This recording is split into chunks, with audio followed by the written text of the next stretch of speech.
Here are the top 10 best Western movies of all time. Number 10 is The Ballad of Buster Scruggs. The Coen brothers is really good in the Western genre, and this is not the only time one of their films will be on this list, but The Ballad of Buster Scruggs has some of the best visuals I ever seen in a Western movie. The Coen brothers can bring the beauty out of any setting, whether that be a majestic mountain range or a simple stagecoach. This film is packed to the rim with great actors like Liam Neeson, Tim Blake Nelson, and Tom Waits. This is a fantastic film about death, money, morality, and every other thing that is present in the genre. Number 9 is Old Henry. This is a very underrated Western that just came out 2 years ago. This film is about an old man who finds a bag full of money and a gang tries to hunt him down for it. What really elevates this movie for me is the ending with the shootout. I'm not kidding when I say that this film has one of the best shootouts in any Western movie. The camera movement, the directing, the editing, it all comes together really well. And while every other Western movie has 2 or 3 guys staring at each other for a few minutes until one shoots the other, this film has guys shooting each other relentlessly, not stopping until one finally gets one in the head. There's also a great plot twist that happens before the shootout that I didn't see coming. Tim Blake Nelson does a great job as always, but the real standout is Stephen Dorff, who plays a charismatic and threatening villain at the same time, so an overall fantastic hidden gem in the genre. Number 8 is Blazing Saddles. Is this more of a comedy than a Western movie? Yes. Am I kinda cheating by putting this on the list? Yes. But since I've never talked about Mel Brooks before on this channel, I'm going to put it on the list anyways. This is a fantastic comedy movie that has many hilarious moments. Robert! I swear I'll blow this nigger's head all over this town.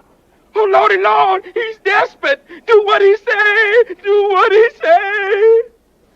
From Spaceballs to the producers, Mel Brooks has a distinct sense of humor that you can't find in many other filmmakers. I know I'm far from the first person to say this, but comedy films nowadays don't even compare to comedy films in the 70s or 80s or even the early 2000s. This film doesn't care who gets offended, it's just there to be a funny spoof on Western movies and make you laugh. And the way this film breaks the fourth wall at the end is also fantastic. Number 7 is The Treasure of Sierra Madre. This is the oldest film on this list so far and also the most thought-provoking. The film is about a group of 3 men who find a lot of gold in the desert and agree to split it 3 ways. As the days go on and they find more and more gold, they start to lose more trust in each other. We see how decent people turn to violent psychopaths and how greed can turn people into the worst version of themselves. For a film made so long ago, I was thoroughly invested in the story. It even made me think about what I would do if I were in that situation. But I start to lose trust in my friends. Would I be able to sleep at night knowing that they could take it? How far would I be willing to go to ensure that I get my share of the gold? This movie is a really interesting moral dilemma, and when you combine that with the memorable performances from Walter Hudson and Humphrey Bogart, you got a film that was way ahead of its time. Number 6 is A Magnificent Seven. How do you make a film where all 7 of the main characters feel equally important and fleshed out? I don't know, but this film definitely pulled it off. It's a classic tale of a group of talented people who don't get along trying to work together to do the right thing. The score from Elmer Bernstein is fantastic, and the entire climax of the film was very satisfying. Eli Wallach is great in any movie he's in and adds a lot to this movie as a villain. There's also standout performances from Charles Bronson, Steve McQueen, Yul Brynner, and Horst Bolchitz, whose name I probably just butchered. There's not a lot to say about this movie as it's overall just perfect, so I'll leave it at that. Number 5 is True Grit. Whenever I think of great modern Western movies, I think of this film. The film is about a young girl who hires 2 very famous bounty hunters to find her father's killer. The film stars Jeff Bridges, Haley Steinfeld, Matt Damon, and Josh Brolin, and all of them knock out of the park, especially Jeff Bridges, who steals every scene he's in. The Coen brothers know how to shoot action scenes, and every shootout in this film is just fantastic. There's not any dull moments in this film, all the scenes are shot really well. It's one of those rare films you can only come across every so often that is just perfect in so many ways. Number 4 is A Fistful of Dollars and A Fistful of Dollars More. Clint Eastwood does a great job as a man with no name and has some of my favorite lines in any Western movie. Get 3 coffins ready.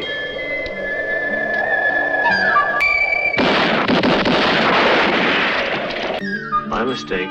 4 coffins.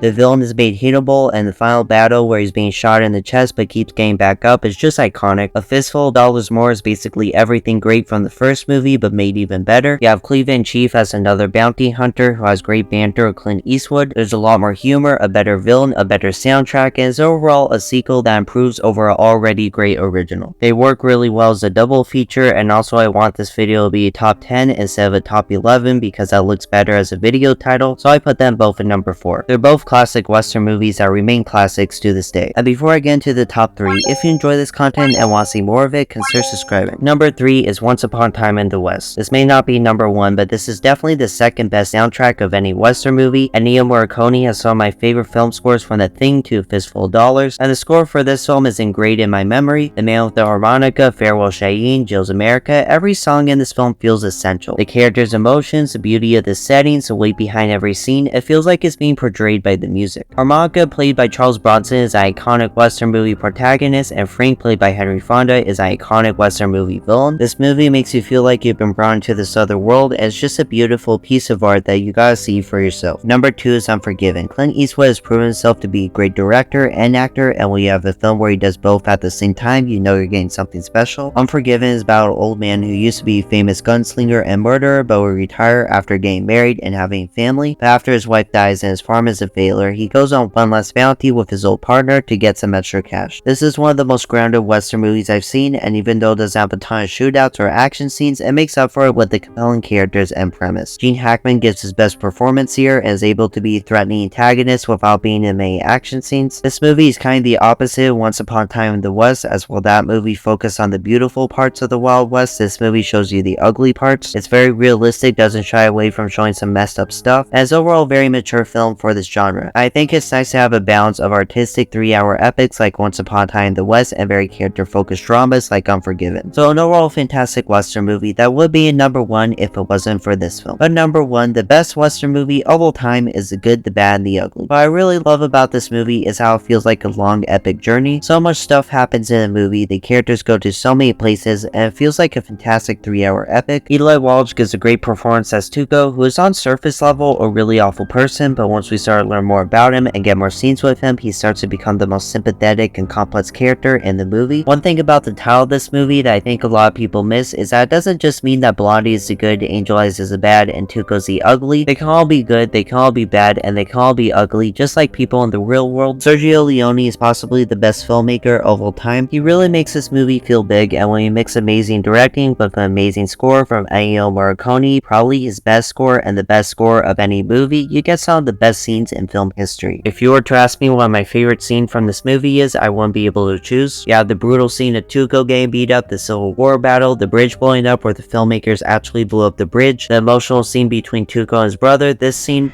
whoever double-crosses me and leaves me alive, he understands nothing about Tuco. and this scene, When you have to shoot, shoot, don't talk. and this scene, You see, in this world, there's two kinds of people, my friend.